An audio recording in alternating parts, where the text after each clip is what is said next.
फिक्र ना कर ए नादा, ये शिवा का अखाड़ा है, जिसने एक ही दम में यहाँ अफजल को उखाड़ा है।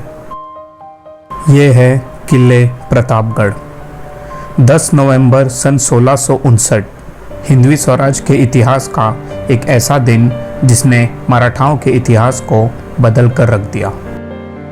इसी दिन अफजल खान के वध के बाद मराठा ताकत ने बड़ी तेजी से अपने साम्राज्य का विस्तार किया। प्रतापगढ़ किला महाराष्ट्र के सातारा जिले में महाबलेश्वर से लगभग 25 किलोमीटर की दूरी पर स्थित है। समुद्र तल से ये किला 1080 मीटर की दूरी पर है।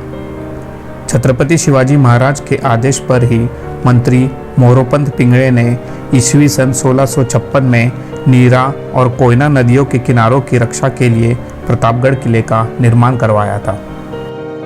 जावली के चंद्रराव मोरे, जिन्हें खुद छत्रपति शिवाजी महाराज ने जावली की गद्दी पर बिठाया था, वो कुछ समय बाद आदिल शाह से जा मिले। छत्रपति शिवाजी महाराज के लाख समझाने पर भी जब चंद्रराव मोरे को हिंदवी स्वराज की स्थापना की बात समझ नहीं आई, तो छत्रपति शिवाजी महाराज ने पुरंदर से अपनी 10,000 की फौज को 2 टुकड़ों में बांटकर जावली पर हमला कर दिया और उसे जीत लिया।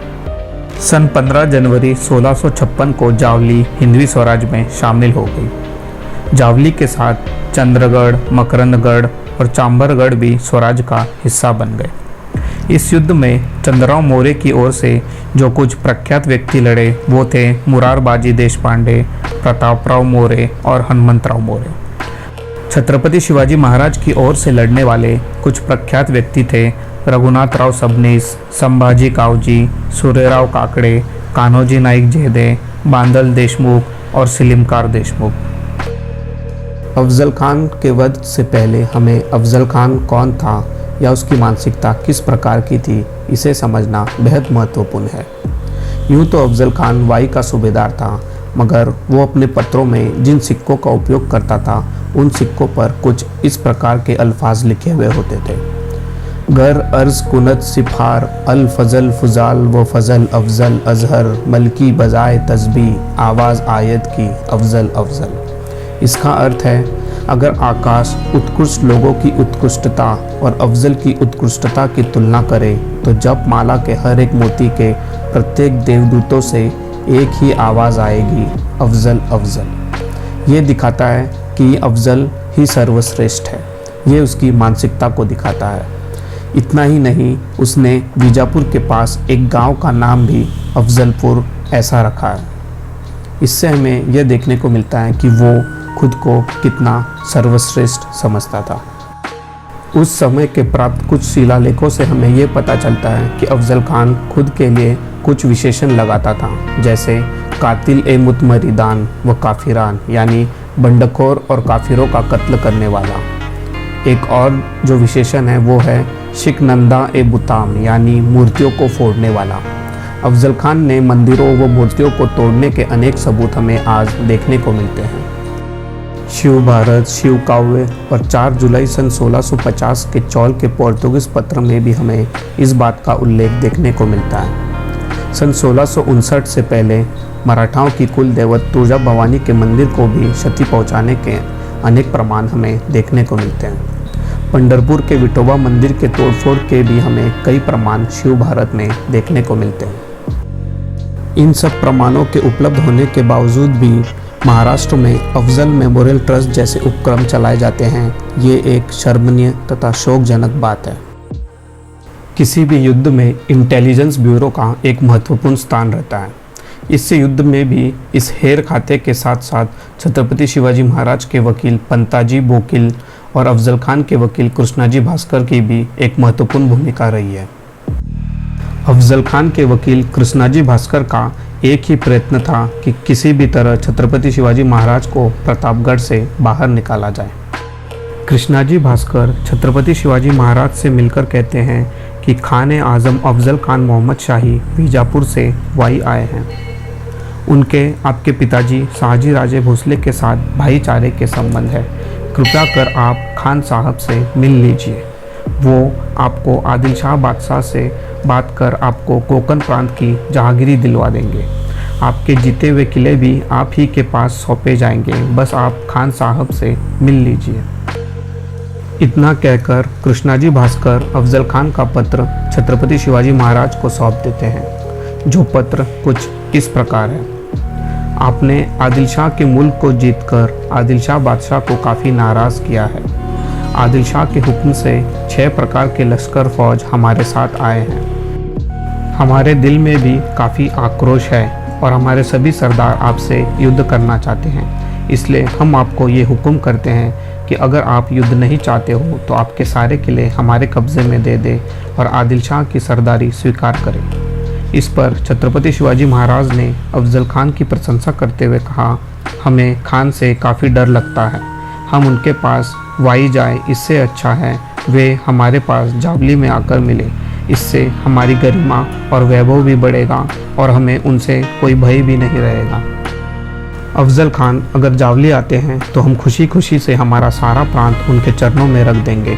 वो हमें अभय दें, वो तो हमारे चाचा समान हैं। हमारे दिल में उनके लिए कोई कपट नहीं है। ऐसी मीठी मीठी बातों से उन्होंने कृष्णाजी भास्कर को ही अफजल खान को जावली पर लाने के लिए विवश कर दिया था।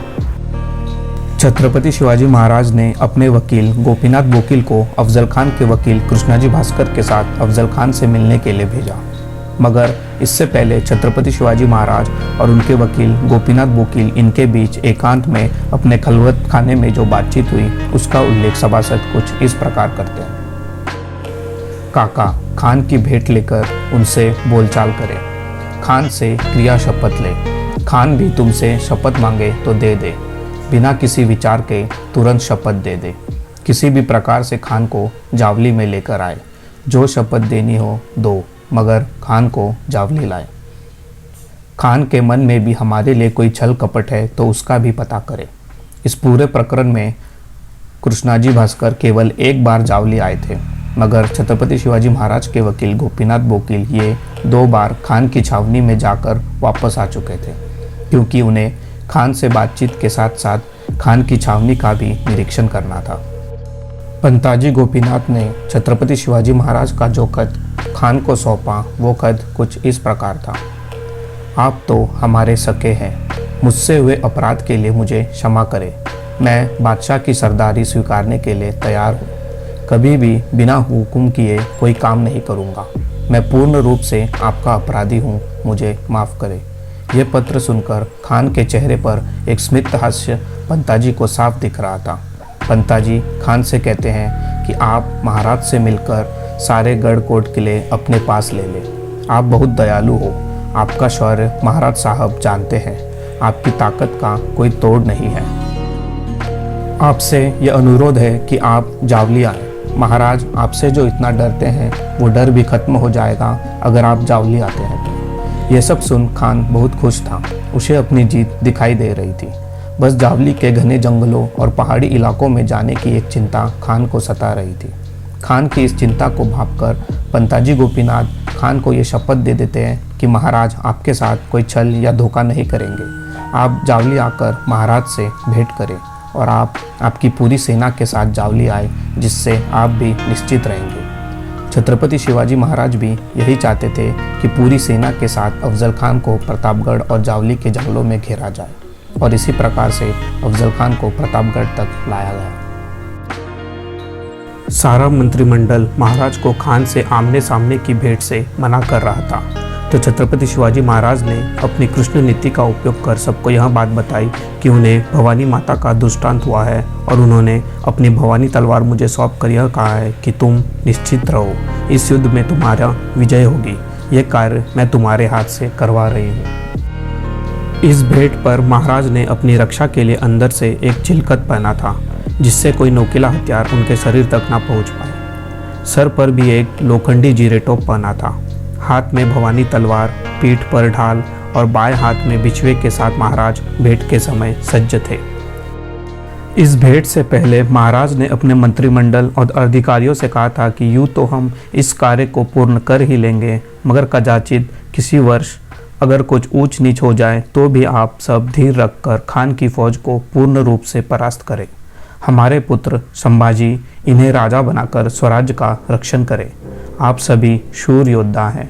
नेताजी पालकर के साथ आप सभी इस स्वराज्य के कार्य को आरंभ रखें। ये कहकर महाराज संभाजी कावजी और जीवा माला के साथ दरवाजे से बाहर की ओर निकलते हैं।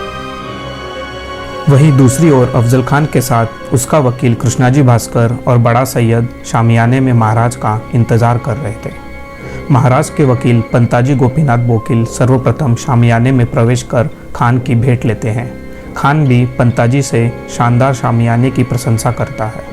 पंताजी खान से बड़ा सैयद को शामियाने से बाहर खड़ा रहने का अनुरोध करते हैं, नहीं तो महाराज डर जाएंगे और शामियाने में आने से मना कर सकते हैं। इस प्रकार शामियाने में अब केवल अफजल खान और कृष्णाजी भास्कर मौजूद थे और महाराज के साथ पंताजी थे और उनके दो अंगरक्षक संभाजी कावजी और जीवा माला शामियाने के बाहर खड़े थे। अब खान और महाराज आमने सामने थे।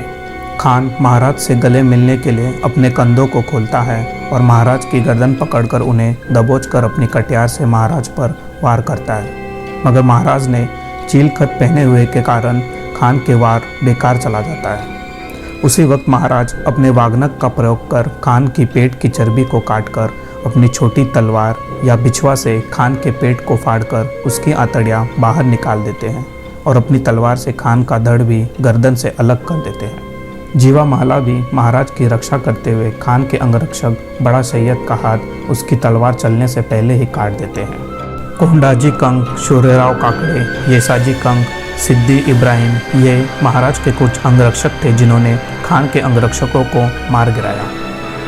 खान के मरते ही प्रतापगढ़ से तोपों की आवाज़ से सभी जंगल में छुपे मराठा सैनिकों को सतर्क किया गया कि अब खान की सेना पर आक्रमण करना है, और देखते ही देखते जंगल में छुपे हुए मराठा सैनिकों ने खान की सेना का पूर्ण पराभव कर दिया। खान की सेना को जरा भी अंदाज़ा नहीं था कि खान मर चुका है। इस युद्ध में मराठाओं को एक बड़ी उपलब्धि हासिल हुई। बहुत सारा पैसा, 250 ऊँट, 350 छोटी तोप, 300 बड़ी तोप, ये सब इस युद्ध से उन्हें प्राप्त हुआ। इस युद्ध की जीत का उत्साह कुछ ऐसा था कि अगले 13 दिनों में मराठाओं ने 18 किलो को जीत लिया था। और इस तरह खान का एक बड़ा अध्याय महाराज ने मिट्टी में मिलाकर मराठाओं के हिंदवी स्वराज के एक नए अध्याय की शुरुआत की, जिसने भारत का एक नया इतिहास रचा।